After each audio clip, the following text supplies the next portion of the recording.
Hi there. Today I'll be talking about my journey from when I was a caffeine addict and the troubles and issues I faced at that point of time. The story I'm going to be telling you is from 3 years ago, and it started when I was enrolled into the first year of my IB diploma. I used to be really careless and didn't pay much attention towards studies, and that caused me 1.5 years.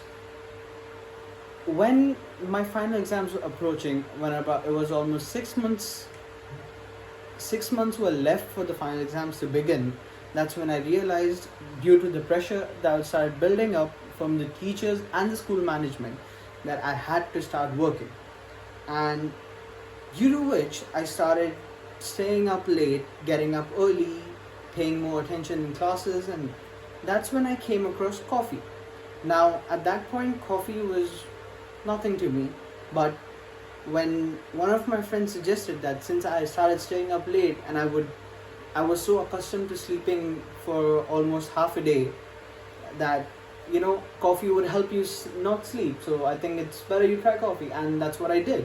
So little by little, almost every day, when for the first time I found it really sore to having 4 cups a day, I didn't realize that I was getting addicted to coffee. After a while, I started throwing up quite frequently. I used to feel nervous, and very commonly I would feel dizzy. Now, this made the school nurse quite curious, and then first they did tests, they did a lot of things, and finally they came down to my food intake, and due to which over there also they couldn't find anything, and then they came towards the coffee. Now, that made me really nervous and panicked, because by that time coffee was a drug to me and I had become already really addicted to it. Now, I was put on a strict 1 month no coffee schedule, where I would feel dehydrated a lot of times, and I was really agitated during my sleep.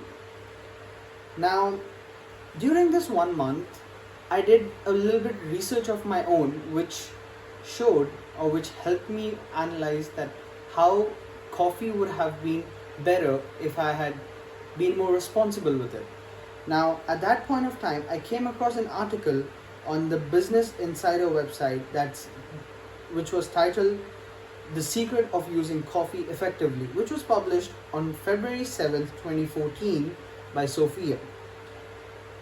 This article stated that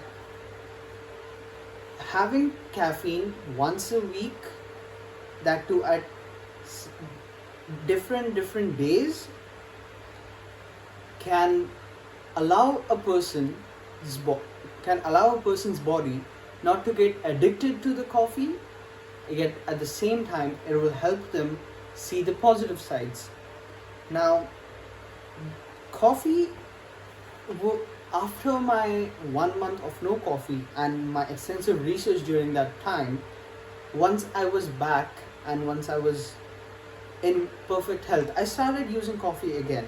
But this time it was with the betterment idea and in moderation. Now, so for example, this week I had a coffee on a Sunday, so the next week I would have it on a Tuesday or maybe a Thursday. And that way I allowed my body not to get addicted to the coffee, and at the same time I could see the positives of it. It helped me increase my focus and helped me increase my productivity.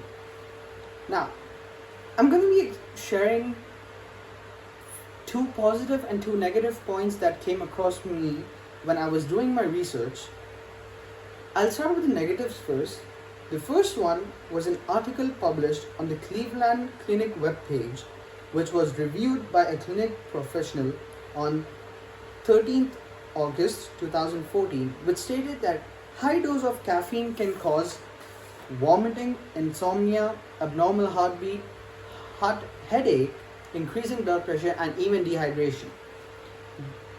Now, the second negative point that I would like to highlight is from an article that was posted on How Stuff Works website, which was written by Brian, Marshall, Charles, and Matt, called How Caffeine Works. This article stated that caffeine works by blocking adenosine, the neurotransmitter that tells your brain that you are tired. Now, I'll tell you about the two advantages that I found.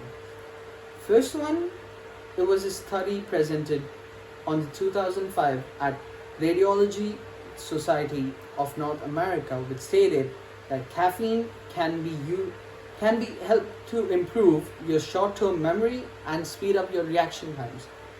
Another interesting fact and an advantage was I found on the website of Caffeine Informer, which was posted by Ted Calmer and was last updated on June 17th of 2020, and stated that caffeine cuts